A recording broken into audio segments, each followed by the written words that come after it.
지난주에 힘들었죠? 괜찮았습니까?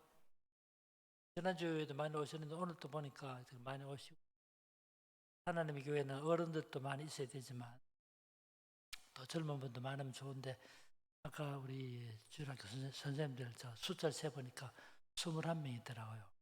참 많은 젊은 분들이 많이 계시니까 보기도 좋고, 우리 서원교회 큰 희망이 된다고 봅니다. 지난주에는 저 한국에 공식적으로 선교사 들어오기 이전에 변방에서 만주와 일본에서 전개됐던 선교운동에 대해서 말씀드렸는데, 성경 읽었지만 본문은 전혀 말씀 못 들었는데 오늘 다시 읽으니까 본문 얘기 조금 하고 하는 것이 좋겠다 싶어요. 그래도 되겠죠? 예수님께서 사마리아 동네 가셔서 어떤 여자 보고 나에게 물 좀 주시오. 대화가 시작됐어요. 그래 이야기 쭉 하는데 여자가 딱 보니까 메시아는 확신이 딱 들었어. 대화하는 중에 메시아는 확신이 되니까 어떻게 합니까? 성경 본문에 물동이를 버려두고 마을로 뛰어갔다 그러죠. 사마리아 동네 물동이 정말 필요하거든요. 왜냐하면 거기는 강우량이 적기 때문에 물을 물동에 담아 가져가야 세탁도 하고 세면도 하고 조리도 해요. 그러니까 물동이 정말 소중한 거거든. 근데 그것보다 더 소중한 것을 깨닫고 나니까 물동에 버려두고 마을로 뛰어간 거죠. 마을로 뛰어가서 뭐라 했습니까? 딱 한마디 했습니다. 여러분 아까 읽었잖아. 딱 한마디. 내가 메시아를 만났으니 와보시오. 교회에서 전도하자 하면 마음에 부담이 되죠. 그렇죠? 근데 전혀 부담 가질 필요 없어요. 전도라는 것이 뭐냐면 내가 보고 듣고 아는 말하면 그만이야. 반응은 뭡니까? 반응은 우리는 반응까지 생각하기 때문에 부담스러운데 반응은 상대편 책임이에요. 전도가 뭡니까? 내가 보고 듣고 아는 말하면 그만이야.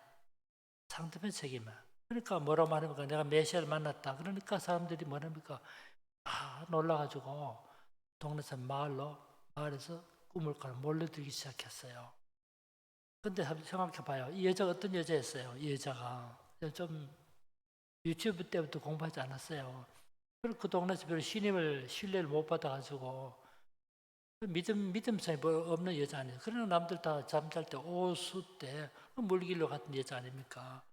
근데 어떻게 이 신뢰받지 못한 여자 말을 듣고 사람들이 우물가로 몰려들었을까요? 그것이 뭐냐면 확신 있는 증거는 사람들의 마음에 감동을 줘요. 여자 신분적으로는 그렇지만 메시아를 만났던 확신 있는 증거를 듣고 사람들이 몰려온 거예요. 우리가 전도할 때도 예수 믿으면 복을 받을 것 같기도 하고 아마 복을 받게 될 것 같습니다. 이런 식으로 하면 확신이 없는 거죠. 예수 그리스도만이 유일한 구원의 길이라 확신을 가져 증거하면 반응이 생겨요. 그걸 동네 사람들 마을로 몰려들었는데 오늘 본문에 보니까 성경 보면 재미있습니다. 여러분 30절 한번 봐요. 30절.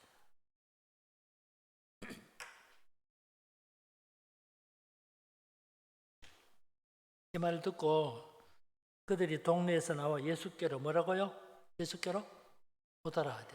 오더란 말이 they came to Jesus라는 말인데 오더라는 동사가 우리 문법적 설명이 어려운데 뭐냐면 문법적 말은 미완료형입니다. 미완료형이라는 말은 단해적이 아니라는 뜻이에요. 그러니까 우리만 이렇게 번역됐지만 마을로 오는데 한 번 왔단 말이 아니고 한 번 오고 또 물이 또 몰려오고 또 몰려오고 크게 왔다는 뜻입니다. 놀라운 일이죠. 그때 예수님의 제자들이 음식을 사가져와서 예수님 음식 안 잡쌌으니까 점심 드십시오. 그러니까 예수님 뭐랍니까? 나에게는 이미 먹을 양식이 있느니라. 그러니까 제자들 속으로 우리 모르는 사이 누군가 예수님에게 음식을 갖다 드린 모양이구나. 그래서 한 거예요. 그때 예수님이 뭐랍니까? 진짜 귀한 말씀이죠. 34절에 보면 예수께서 이르시되 나의 양식은 나를 보내신 이의 뜻을 행하며 그의 일을 온전히 이루는 이것이니라. 내 양식? 육신의 필요보다 더 시급한 것이 있는데 그것은 바로 뭡니까? 하나님의 뜻을 이루는 것이라는 거죠. 오늘 이 자리에 앉아 우리에게 진짜 중요한 것이 뭐냐면 내 뜻을 이루는 것이 아니라 하나님 뜻을 이루는 거예요. 하나님 뜻을 이룰 때 어떻게 온전히 이루는 이건 내 양식이다. 이렇게 말씀하신 거죠. 그리고 하신 말씀이 유명한 중요한 말씀이었어요. 32절인데, 36절인데 너희는 넉 달이 지나야 추수할 때가 이르겠다 하지 아니하느냐. 그러나 난 너희 이르노니 눈을 들어 받쳐보라. 이어져 추석이 됐다. 지금 무슨 기임? 지금이 추석이 아닙니다. 넉 달이 지나면 추석이 와요. 지금 추석이 아니거든. 추석이 아닌데 예수님 뭘 합니까? 눈을 들어 밭을 보라. 무슨 뜻일까요? 지금 추석이도 아닌데 눈을 들어 밭을 보라. 희어져 추석이 됐다. 그것은 빈 들판을 보란 말이 아니고 예수님 주변을 둘러싸고 있는 사마리아 사람들의 영혼을 바라보는 뜻이에요. 야, 사마리아는 동네가 무시받던 동네고 멸시받던 동네고 사람들의 관심 없는 그런 동네인데 그 사람들에게도 복음이 전파돼야 할 것을 이렇게 말한 거죠. 참 흥미롭잖아요. 그죠? 그 다음에는 36절에 보면 이렇게 거두는 자가 이미 삭도 받고 영성에 이르는 열매를 모으나니 이는 뿌리는 자와 거두는 자가 함께 즐거워하게 하려 함이라. 정말 좋은 말이죠. 36절에 보면 거두는 자가 이미 삭도 받고 거두는 자가 추수하는 자인데 요즘은 전도자들. 여러분 전도자 무슨 삭을 이미 무슨 임금을 받았어요. 무슨 삭을 받았어요. 무슨 뜻일까? 거두는 자가 이미 삭도 받고 영성에 이른 열매를 모은다. 무슨 삭을 받았어 우리가? 무슨 뜻이냐면 우리가 벌써 천국의 전도자를 부름받았다는 사실 자체가 보상이야. 부름을 받았다는 사실 자체가 벌써 이게 대가를 받은 거죠. 누구나 그런 특별한 사명을 주지 않는 거거든. 우리가 전도자를 부름받았다는 사실 자체가 벌써 상을 받은 거예요. 축복이에요. 그게. 그 뜻이에요. 여기 한 가지 말씀해 보겠는데 봅시다. 이는 뿌리는 자와 거두는 자가 함께 즐거워하게 하려 함이라. 전도해야 될 책임을 말한 다음에 뿌리는 자와 거두는 자가 함께 즐거워하게 하려 함이니라. 이게 무슨 뜻일까요? 조금 생각해 봅시다. 뿌리는 자도 즐겁고 거두는 자도 즐겁다 이런 말이잖아요. 그럼 어떻게 하면 뿌리는 자도 즐겁고 파종하는 자도 즐겁고 추수하는 자도 즐거울 수 있을까요? 어떤 경우에?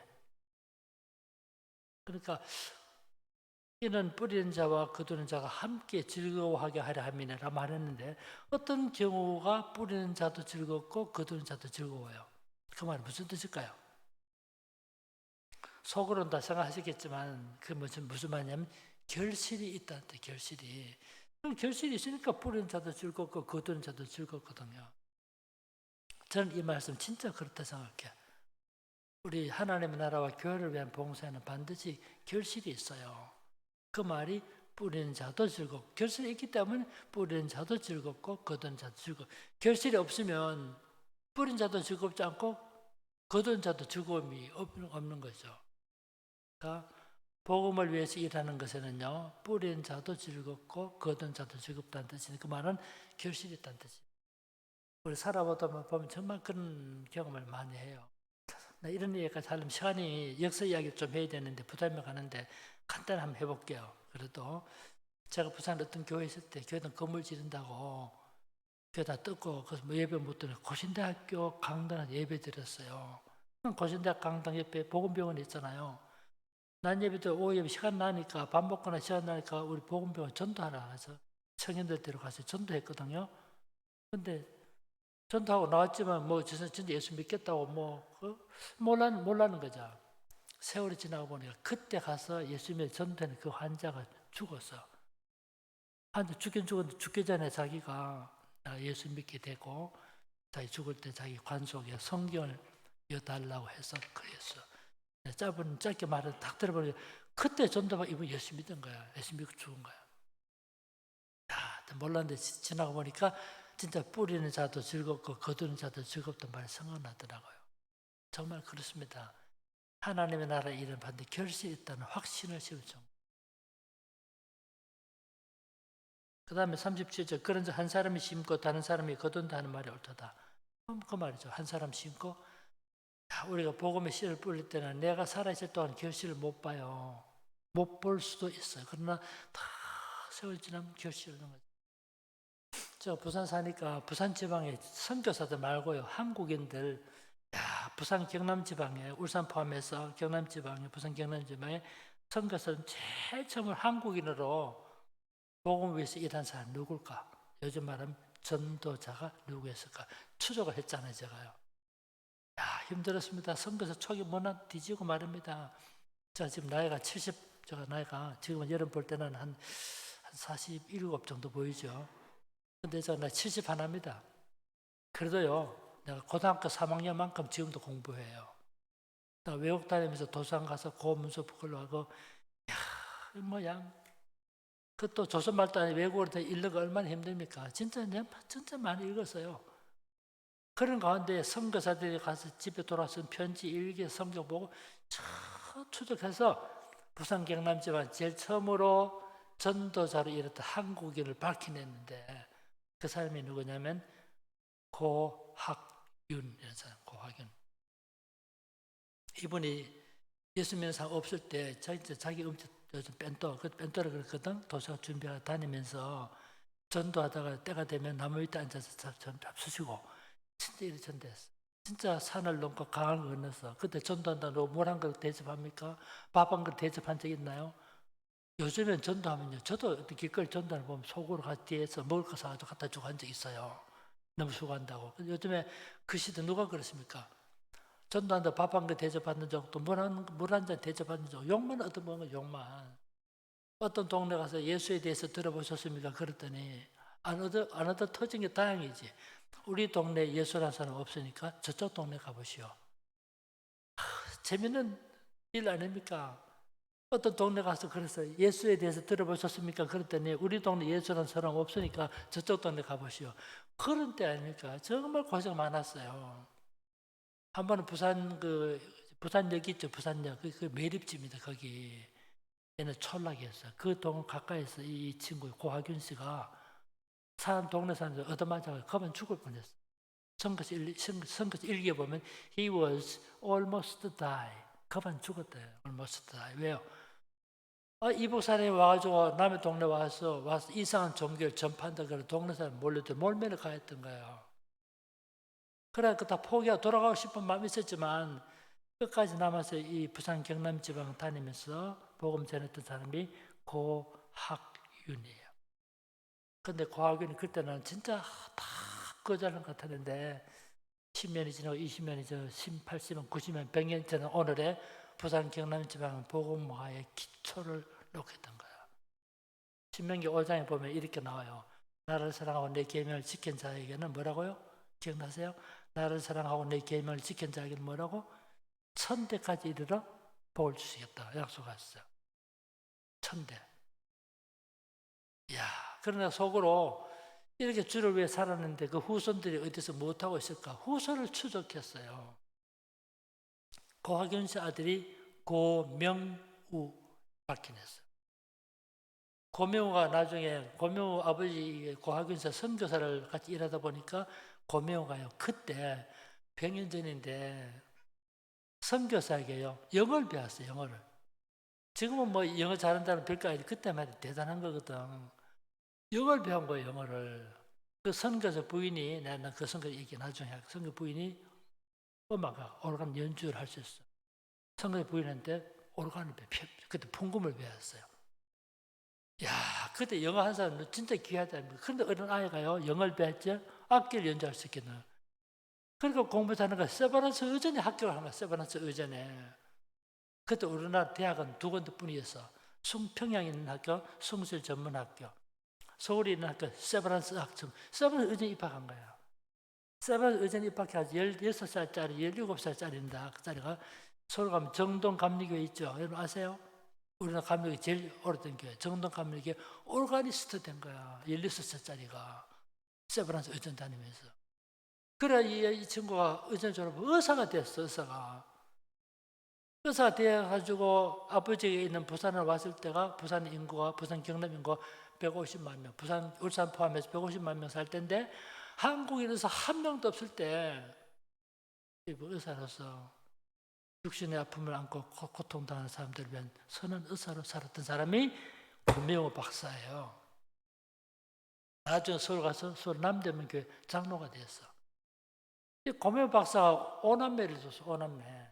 근데 둘째가 셋 딸이 고한경 박사. 여러분 고한경 박사 알아요? 한국인 여성으로 제일 처음으로 박사학위 받은 사람이 이하 예전에 계셨던 김환란 박사고요. 한국인 여성으로 두 번째로 박사학위 받은 사람이 1934년이구나. 고환경 박사인데 미국 미시간 대학 있죠. 미시간 대학에서 공부해가지고 닥터 필로소피 철학 박사학위 받았어. 그때 뭘 공부했냐면 범죄 사회학을 공부했어. 그걸 박사학위 받고 돌아서 이하 예전에서 가르치다가 하나님께서 은혜를 줘가지고 대학을 설립했어요. 그게 서울여자대학교 아닙니까? 지금 서울여대. 서울여자대학 졸업하고 설립하고 총장도 명예총장하고 계실 때 그때 제가 부산 경남지원 다니면서 복음 전했던 고학윤 씨의 손녀가 고한경 박사라는 걸 알게 된 거예요. 벌써 10년 훨씬 넘었어요. 그래서 내가 전에 그때 1999년, 2000년도가 그랬어. 그래서 내가 너무 내가 흥분해서 전화했어요. 고한경 박사한테 전화를 해서 내가 부산 고신대학교 내 누구누구인데 부산 경남지방교회에서 연구하다 보니까 이 집안 최초의 전도자가 총장님의 할아버지입니다. 이분 너무너무 좋아하는 거야.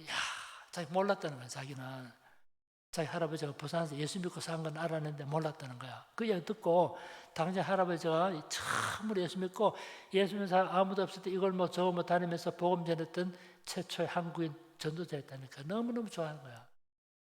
그러면서 하는 말이 지금까지 우리가 다 똑똑해서 다 잘 되고 잘 살고 교수도 학자도 의사 된 줄 알았는데 이 선생님의 말씀 듣고 보니까 우리는 한 거 아무것도 없고 우리 선대가 주를 위해서 살았기 때문에 하나님께서 은혜를 베풀어 주신 알게 됐다고 하더라고.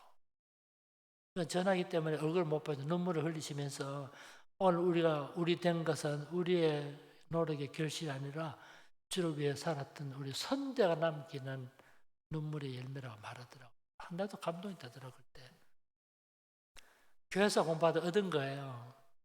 오늘 또 보면 사마리아 동네에서 뿌리는 자와 거두는 자 함께 즐거워할 것을 말은 결실이 있다는 뜻인데 과학연수가요 다 복음자 다 거절하는 줄 알았어. 그런데 10년이 지나고 20년이 지나고 세월이 지나고 보니 오늘의 부산 경남지원 교회를 가져온 기초가 된 거예요. 씨 뿌리는 날 때는 축복인 거죠. 그래서 여러분 사랑의 씨를 뿌리면요 다 잊혀지는 것처럼 세월 지나면 그 열매를 맺게 돼 있어. 전도 씨를 뿌리면 내가 살아있을 동안의 결실을 못 볼 수는 있어도 결실을 보게 되는 거죠. 희생의 씨를 뿌리면 희생의 열매를 맺고요. 저는 그런 경험이 있어요. 진짜 내 자랑하는 것 같아서 말하고 싶지 않은데 정말 나도 그렇게 별 생각 없이 좀 이렇게 사랑을 베풀었는데 세월 지난 다음에 어떤 교회에서 만났는데 당신이 20년 전에 내가 이런 일을 했다 하면서 막 그걸 감사해서 그래 내가 예수 믿게 됐다고 그런 말 들으니까 진짜 사랑의 씨를 뿌리면 사랑의 열매를 맺고 전도 씨를 뿌리면 전도의 열매를 맺고 소망의 씨를 뿌리면 소망의 열매를 맺는. 그래서 뿌리는 자와 거두는 자가 함께 치료하기. 본문 얘기 좀 짧게 하려고 했는데 좀 길게 해서 미안합니다. 37절 38절 같은 말씀이 반복되고 있어요. 그러니까 항상 우리 전도자들은 복음에서 일하는 사람들 뭐가 필요해요? 확신이 필요해. 반드시 결실을 맺는 거예요.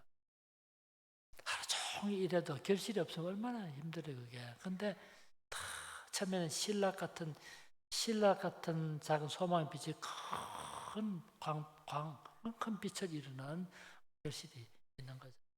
그게 제가 역사를 공부하면서 터득한 거예요. 그게. 제가 지난주에는 외국 이야기는 오늘은 선교사들 입국하는 과정도 좀 말씀드릴게요. 그럼 될까요? 앞에 벌써 시간 많이 잡아먹었는데 또 계속해서 지난 때만큼 그렇게 길게 하면 어떡하겠는가 속으로 걱정하는 분이 계실지 모르겠지만 길게 안 하고 피곤하지 않도록 하겠습니다. 아시겠죠? 우리나라 근대 역사의 큰 분기점이 언제냐면 1876년도 1876년도 무슨 일이 있었어요?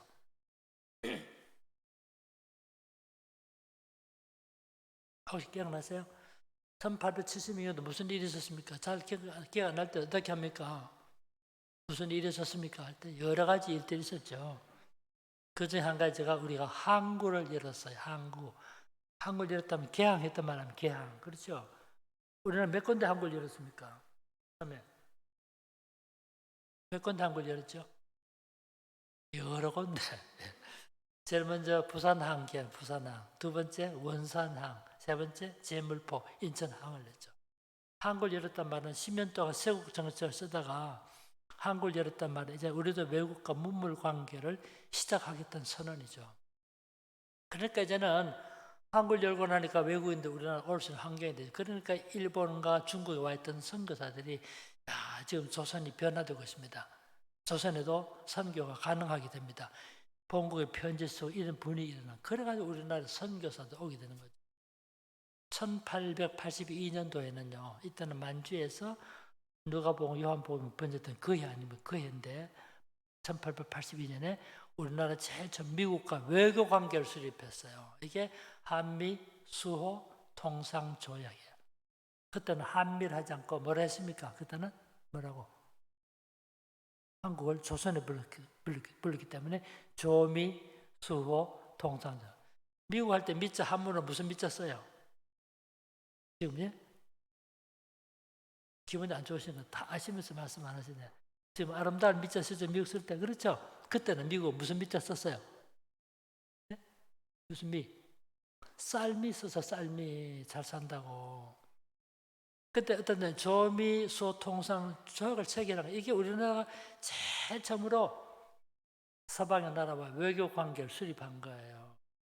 그래서 한미 관계가 이때부터 시작됐고 가장 오래된 우방이 된 거죠.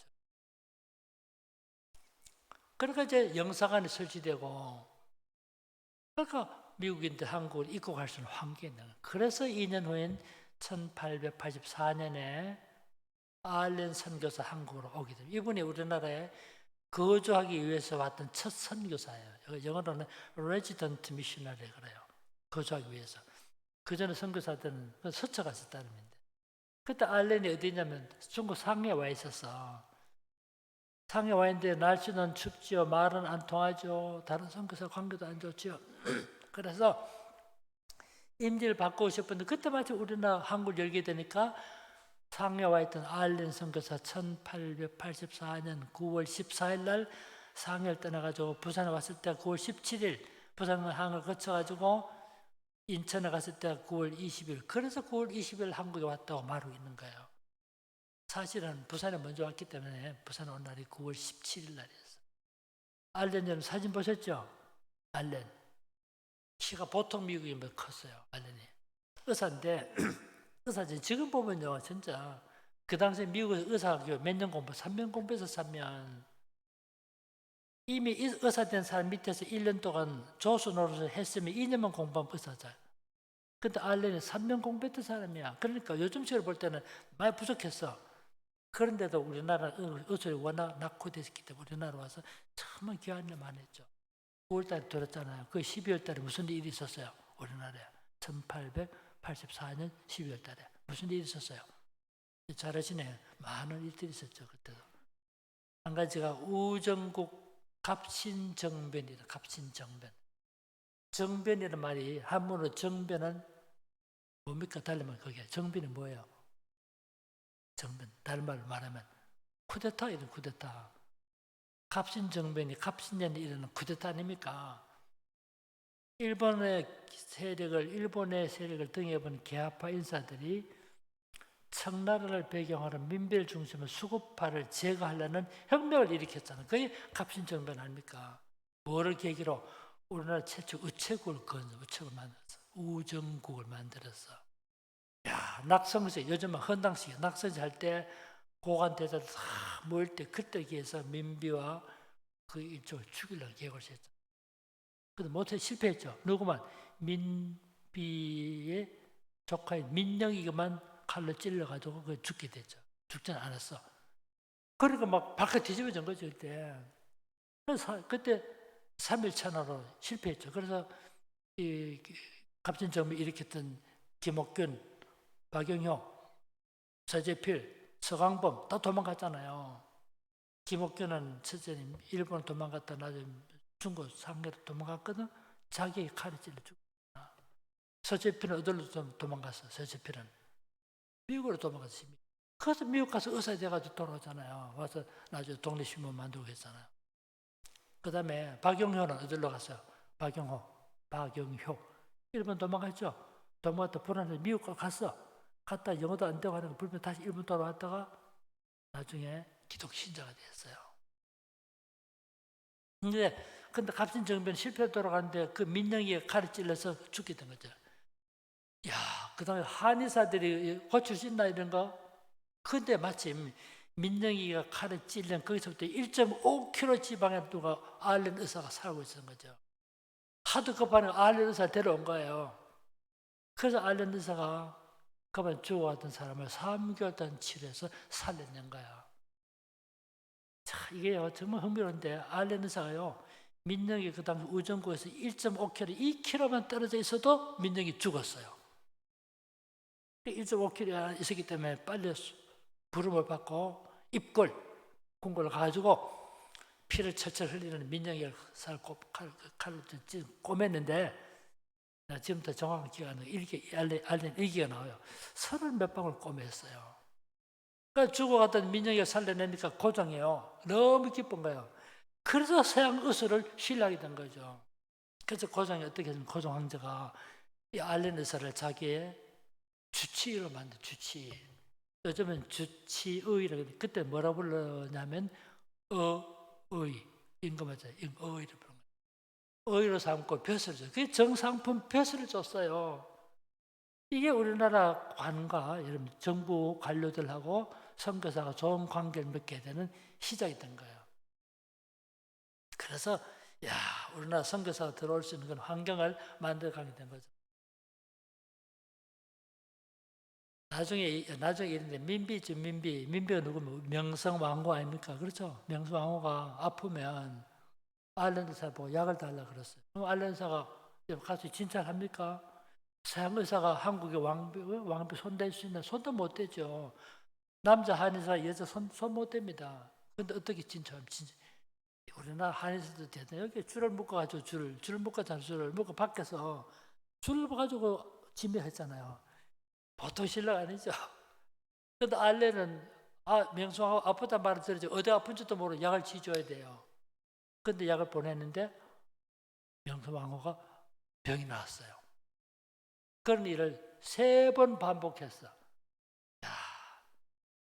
민비가 너무 고마워가지고 선물을 보냈어. 뭐를 보냈냐면 그 당시 우리나라에 지폐가 없고 뭐 다 동전이요. 정말 불편해서 그 이동하기. 여러분 우리 100원짜리 주면 10개만 이어봐요. 얼마나 무거워요. 근데 우리나라 동포 이제 그 동전 있어 동전. 너무 심지어 초기 선교사들이 돈을 가지고 갈 일이 생기잖아요. 또 들고 갈 수 없어가지고 선교사 끌어가고 한국의 짐꾼이 지게다가 동전을 지고 따라다녔다니까요. 그런 사진 보셨죠? 얼마나 불편해. 그런데 민비가 알렌 의사에게 동전을 마차로 보냈어요. 그리고 또 남자든 여자를 좋아한다고 처녀 10명을 선물로 보냈어요. 어떻게 할까 이거를. 그래서 알렌이 처음에는 이런 얘기 해도 됩니까?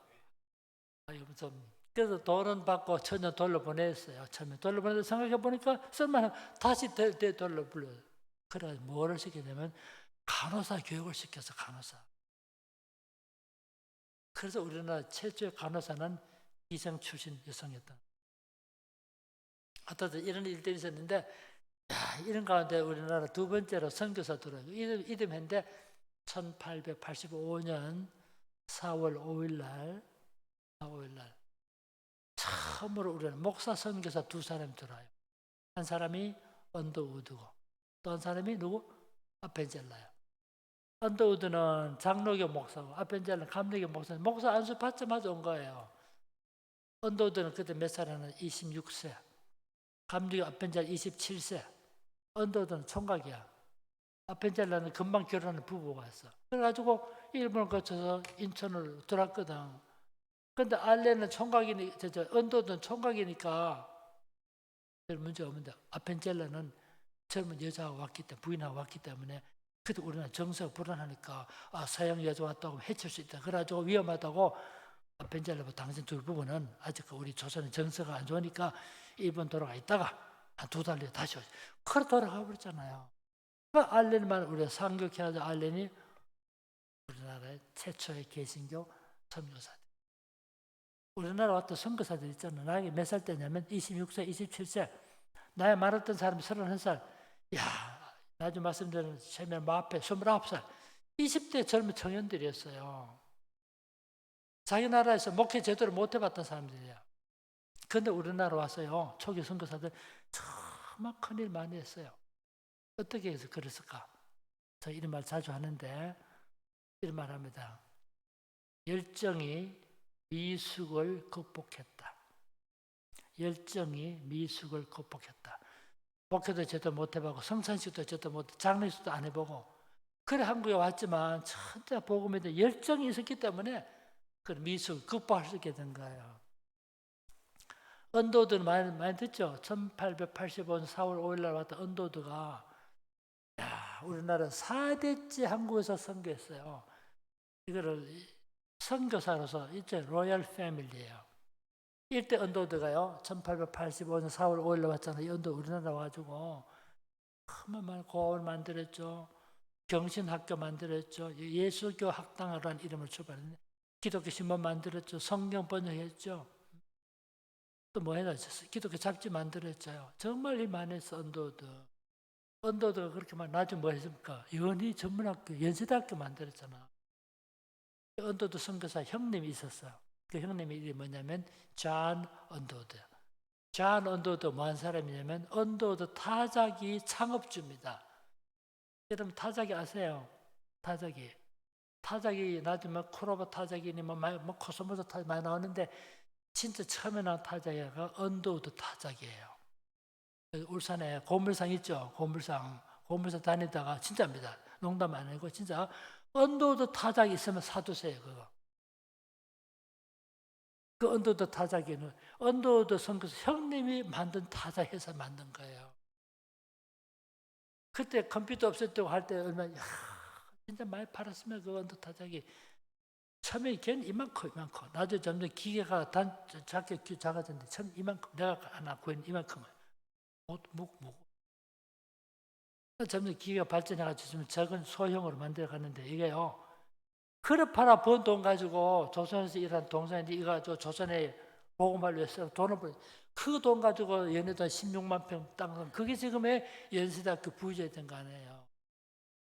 어떻든 참 형제들이 좋은 일 많이 했어요. 그런데 일대 언더우드 이름 한국 이름이 뭐냐면 원두우. 아들이 한국에서 출생했는데 선교사님 아들이 H 언더우드인데 우리말로는 원한경. 그 아들 한국에서 출생했어요. 그 손자 됐죠. 일대 손자 원일한. 4대째 원광한. 4대째 선교사. 그 5대째 한국 살고 있는데 지금은 선교사 신분은 아니에요. 그래서 4대까지. 대단한 일이죠. 일대 선교사 언더우드 이제 좀 말씀드렸는데 그 아들이 원한경인데요. 원한경 연희 전문학교 교장을 지내고 아버지 세례반학교 교장을 지내고 했던 분인데 그 다음에 손자가 3대죠. 3대가 원일한이 누구냐면 카터 대통령 한국 방문하실 때 통역관이었어요. 그때 내 들어보면 통역 잘하더라고. 그래도 외국이니까 하나 실수하더라고. 6.25 전쟁 끝나고 1951년도, 53년도 정전협정했죠. 협정할 때 유엔군 측 수석 통역관이 바로 원일란 씨였어요. 21살짜리가 한국을 출생 한국을 다 잘하니까 수석 통역관에 했어요. 나 개인적으로 알거든. 전화하면요. 원일란 박사 전화하면 전화 가지고 저 사람 외국인은 전혀 못 느껴요. 전화 가지고. 똑같아. 한국 사람하고 발음까지도 막 만나봐 외국인인데 어떤 이 4대 장국이 됐고요. 근데 언더우드 한국 와서 그렇게 해서 처음으로 설립한 교회가 서울에 세문안 한물 신문내 교회라 세문안 교회를 만든 거예요. 그 한국에 장로 장자교회 같은 역할을 하게 된 거 아닙니까? 감리교 아펜젤라는 처음에 왔다가 위험하다 일본 돌아가다 2달 후에 6월달 다시 돌아옵니다. 다시 돌아와 정동에 자리 잡고 교회를 설립한 그 교회가 정동감리교회입니다. 지금은 정동교회를 불립니다. 종로 가면 여러분 종로 2가 3가 다 선교사 있던 흔적들 남아있거든요. 가보세요. 이야, 그 중요한 땅을 사가지고 예배당 짓고 그렇게 해서 한국에 보고 막 이루어지기 시작한 거죠. 그 다음에 여러분 우리 감리교까지 이야기하는 시간이 너무 많으니까 장로교 이야기 조금만 더 할게요. 장로교 알렌 언더도 왔다 그랬죠. 이분들이 미국의 북장로교 선교사들이에요. 한국에 여러분 통합이 있죠. 합동이 있죠. 보신이 있죠. 하듯이 그 다음 미국의 장로교 두 개의 큰 교파가 있었는데 미국 북장로교, 미국 남장로교야. 미국의 남북전쟁 당시에 노예제도 문제 가지고 논란이 일어나지고 미국 장로교가 나눠졌어요. 북부를 중심으로 주로 북장로교, 남부에는 사탕수수밭도 많고 하니까 노동자 필요하잖아요. 그러니까 노예제도 지지했던 게 남장로교 만들어진 거예요. 그런데 북장로교 우리나라 선교사 보냈는데 언더우드, 아일랜드 나중에 뭐 헤론 의사 쭉 보내요.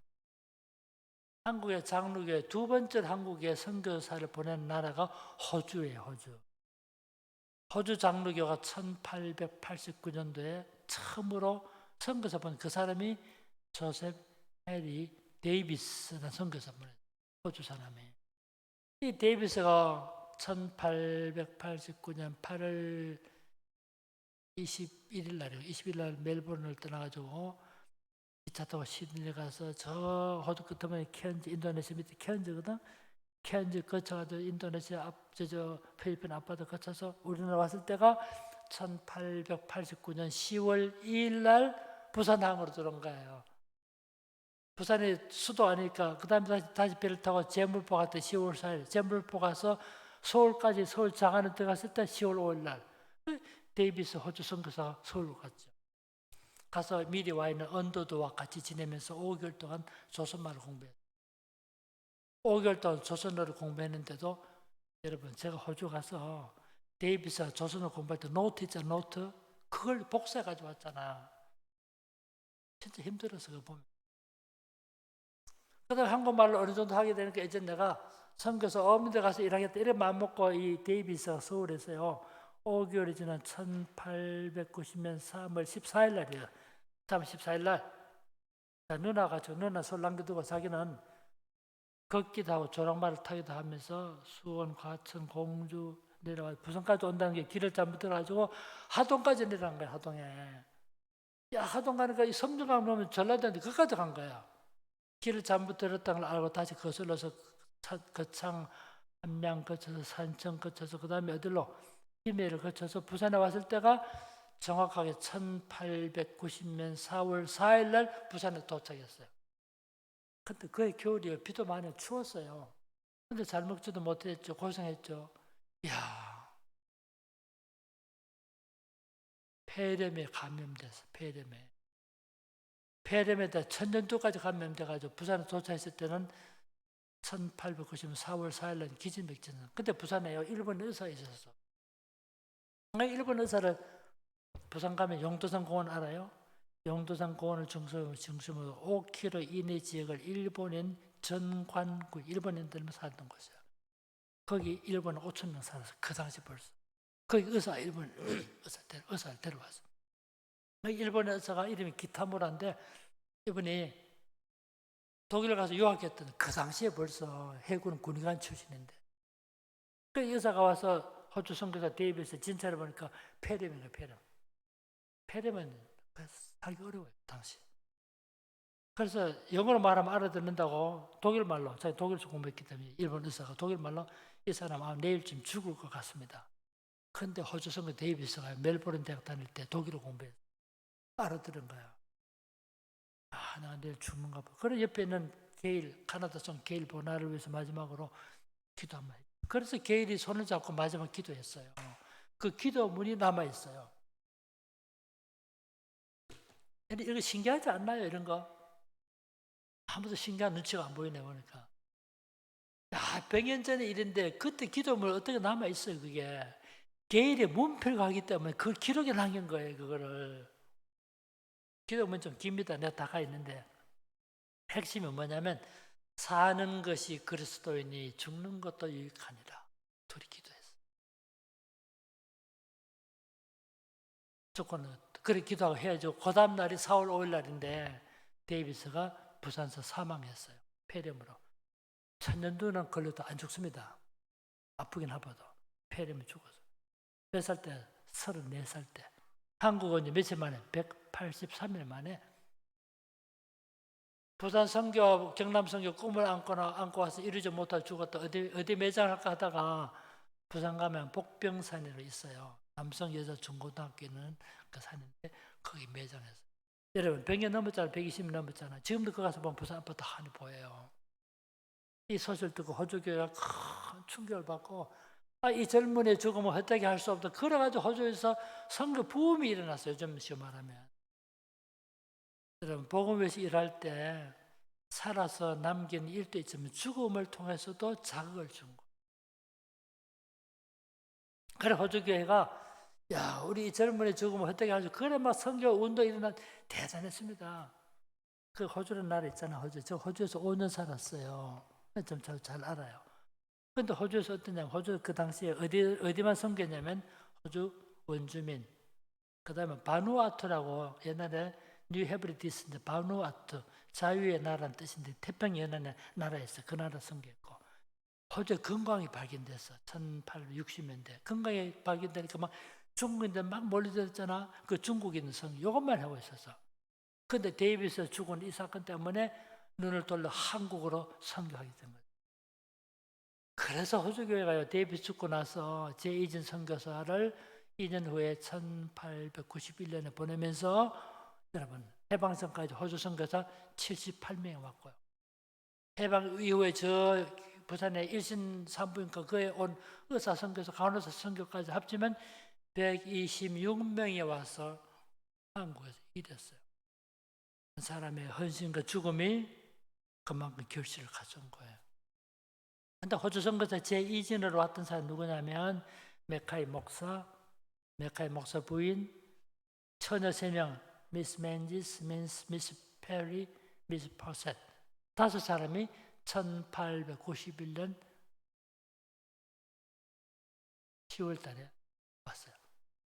그래도 왔는데 메카이 목사 다시 만났고 메카이 목사 부인이 이름이 사라인데요. 간호사였거든요. 근데 이분이 폐렴으로 또 죽었어. 이런 거 소소하게 몰라도 대충 조금 말씀드려요. 메카이 목사가 자기 부인이 이랬어. 그때 처녀 한 명, 퍼셋이라고요. 퍼셋은 메카이 목사 호주에서 목회할 때 자기 교회 처녀인데 같이 선교사 왔거든. 근데 부인 죽고 나서 그 여자하고 재혼했어. 재혼하고도 건강이 안 좋아서 호주로 돌아갔어. 2명 남았죠. 한 명 이제 폐된 여자는 부산 또 서울로 가서 고아원을 시작했고, 부산 누구 남았어요? 맨지스 혼자 남았어요. 여자 맨지스. 이 맨지스가 울산까지 왔던 선교사 전도사였어요. 맨지스 혼자 남으니까 안 되겠고, 그 다음에 켈리라는 여자 선교사, 무어라는 여자 선교사 와요. 그 두 사람 3명 되죠. 맨지스, 켈리, 그 다음에 무어. 세 여자가 해운대에서 양산 거쳐가지고 울주 거쳐 울산까지 와서 전도했어요. 여기 내가 울산 지를 잘 모르도 아마 여기 이 길을 거쳐갔을지도 모르죠. 주로 어디로 가면 병영이죠. 병영 있죠. 병영교회 울산교회 최초 교회입니다. 그렇게 설립된 거 아니에요. 저 정도 말씀드리고 우리가 3시 시작했으니까 조금만 더 해도 되겠죠. 길에 10분 안에 마치니까 너무 속으로 화내지 말고. 세 번째 선교가 뭐냐면 미국의 남장로교는 1892년부터 우리나라 선교사 보냈는데 한복에 7명이 왔어요. 7명. 테이트, 데이비스를 비롯해 7명 선교사 왔어. 그 7명 뭐라고 그러냐면 7인의 선발대라 그럽니다. 7명 우리나라 와서 처음에 서울에 얼마 있으면 조선말 배운다면 어디로 갑니까? 전라도로 갔어요. 광주, 순천, 여수, 목포, 전주 5군데 흩어져가지고 선경 결과로 전라도 지방과 호남 지방과 제주도의 복음이 전파되는 거예요. 이 남장로교 선교사 중에 처음에 7명 왔는데 그 중 한 사람이 레이놀드라는 분인데 우리말로 이눌소, 헬라 히브리 정말 잘했어요. 그 이분이 우리나라 성경 번역하는 큰 역할을 했던 거죠. 장로교 선교부 네 번째로 우리나라 왔던 장로가 어디냐면 카나다 장로교예요. 카나다. 1898년도. 맥내 목사를 비롯해서 이 선교사들, 카나다 선교사, 카나다 추운 나라죠. 그 어디로 갔을까? 호주는 따뜻한 나라이기 때문에 호주 선교사 저 함경도 가 일 못해요. 그래서 부산 경남 자리 잡았는데 카나다 선교사 함경도로 간 거야. 함경도. 그래서 함경 남북도 간도 지방을 선교했어요. 카나다 선교사들이. 그래서 원산, 성진, 함흥, 그다음에 북간도 그래서 결국 우리나라 장로교 선교부가 미국 북장로교, 그다음 두 번째 뭐라고? 호주 장로교, 세 번째 남장로. 기분이 많이 안 좋은가 보죠. 네 번째 카나다 장로. 4개 선교부가 돌아서 이런 거죠. 근데 한 곳에 모이시면 어떻게 해서 한 곳에 모이면 안 되겠죠. 빨리 한 걸 복음할 수 안 되겠죠. 그래서 서로 지역을 나누자. 그래서 서로 나눴어요. 이걸 지역 선교지 분담 정책이라고 해요. 다른 사람은 선교지 분할 정책이었는데 그건 좋은 표현이 못 돼요. 서로 나눠 분담한 거예요. 그래서 북장로교는 항해도, 평안도, 경상북도 맡았어요. 남장로교는 전라남도, 전라북도, 제주도 맡았어요. 호주 장로교는 부산, 경남 지부 맡았어요. 카나다 장로교는 함경 남북도와 간도 지부 맡았어요.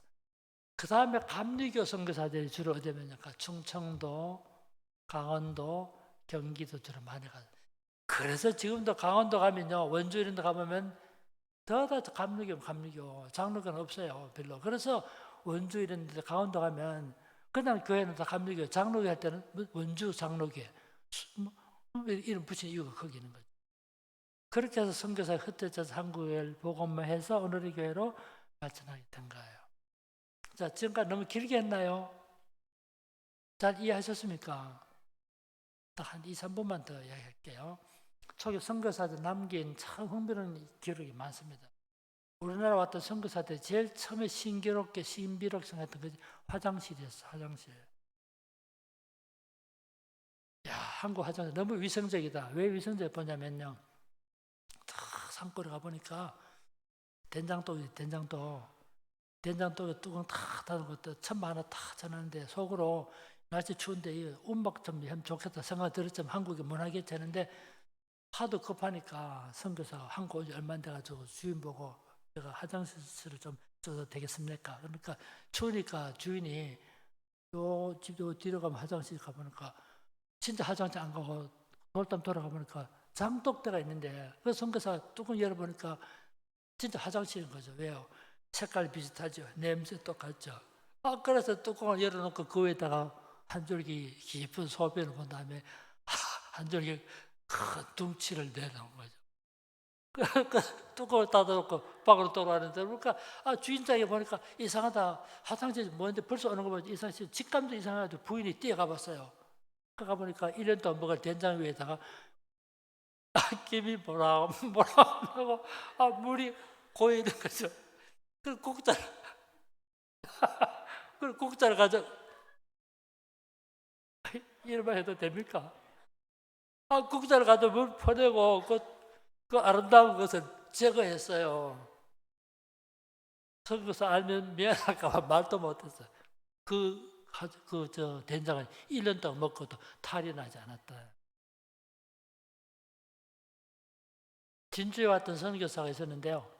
한 번은 아침 일어나 운동하려고 그때 몸무게가 운동하는데 도저히 야 가시나요? 한 소리 났어요. 야 지금까지 처음 들어본 말인데 무슨 소리인가 싶어가지고 빨리 조선말 배운다고 돌담 돌아가보니까 평소 알고 있는 요즘 진주교인데요. 진주교에 나오는 성도가 아침 일어나 자기 딸이 늦잠을 잔다고 딸 방문을 열어젖히면서 가시나요? 이 소리도 찾아온 거예요. 선교사님이 집사님 금방 제가 들으니까 가시나라는 말을 하셨는데 그 가시나는 말이 무슨 뜻입니까? 물으니까 이 주인이 미안하고 부끄러워. 그 가시나란 말은 그는 나이 어떤 어른이 이 젊은 여자를 사랑스럽게 부르다는 말이죠. 아까 선교사 그 좋은 말이죠. 나 이런 말 몰랐더니 가시나 수치를 적었어요. 그날 목요일 날 있거든요. 금요일, 토요일, 주일 예배 전되니까 선교 속으로 한 거 이렇게 멋진 말을 오늘 써먹어야지 하고는 그때만 하더라도 성경 읽을 때 선교사 자기 안 읽었어요. 한글 모르는 문명자가 많았기 때문에 성경 읽을 때 남반 여반 탁 읽을 때거든. 요한복음 15장을 설교했는데 요한복음 15장 1절부터 5절까지 남반에서 읽어주시기 바랍니다. 그러니까 남반에서 나는 포도나무에 내 가지 졸고 나니까 성교사 속으로 이 써먹을 때가 맞구나. 6절부터 14절까지는 가시나반에서 읽어주시기 바랍니다. 배를 짜고 막 웃은 거죠. 그러니까 성교사 속으로 뜻도 모르고 조선 사람들 이 책은 누구나 좋아해 하면서 좋아하더라고요. 이런 일화들이 참 많습니다. 하나만 더 경상도 지방에서요. 울산까지 왔던 선교사 중에 예원배, 영어로 알프트 라이트라는 분인데 정말 좋은 분이었어요. 이분이 경상남도에서 제일 처음에 자동차를 가졌던 분이에요. 예원배 선교사가. 그래서 자동차 몰고 가다 보면 웬 할머니가 너무 힘들게 길을 가고 있는 거예요. 그래가지고 자동차 태웠어요, 이분이. 이북에서는요, 어떤 분이 할머니 짐을 지어 가는데 너무 무겁다 잘 태우니까 잘 탔거든. 추락 같은데 타고 앉아가서 메고 안 내리고 머리 이고 집사님 차 내리십시오. 무거운데 아닙니다. 내만 타도 미안한데 짐까지 어떻게 태웁니까? 내만 타도 미안한데 어떻게 짐까지 태우냐고 짐을 지고 있다는 거예요, 머리에. 근데 이 예언배 선교사가 길 가다 보니까 할머니가 힘들어 차에 태웠어요. 어디까지 가십니까? 그래 길을 안내 따라 모셔드린 거죠. 딱 목적지 집 가까이 와서는 선교사님 문을 열어줘서 차 내리라고. 할머니가 내 신호 어디 갔노? 신발 벗고 탄 거야 차를. 그 선교사 부인이 호주로 돌아가서 회고록을 썼어요. 그 회고록에 영어로 다 썼는데 그 사이에 내 신 어디 갔노 한글로 써놨다니까요. 그래 할 수 없이 그 할머니대로 원래 잘 출발했던 곳으로 돌아가서 잘 모셨어요. 하나 더 할까요? 너무 많이 해도 좋은 거 하면 재밌어서 많이 하면 또 안 좋아요. 이 정도만 말씀드리겠는데 오늘은 어떻게 선교사가 오게 됐던 거 말씀드리고 다음 주에 마지막으로 그 이후 이야기를 좀 말씀드리도록 하겠습니다. 정말로 이름도 수고 헌신의 오늘의 그 기초를 놨어요.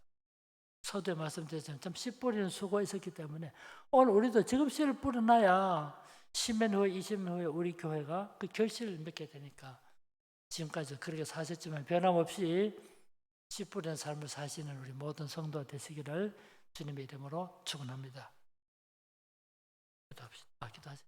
기도합시다.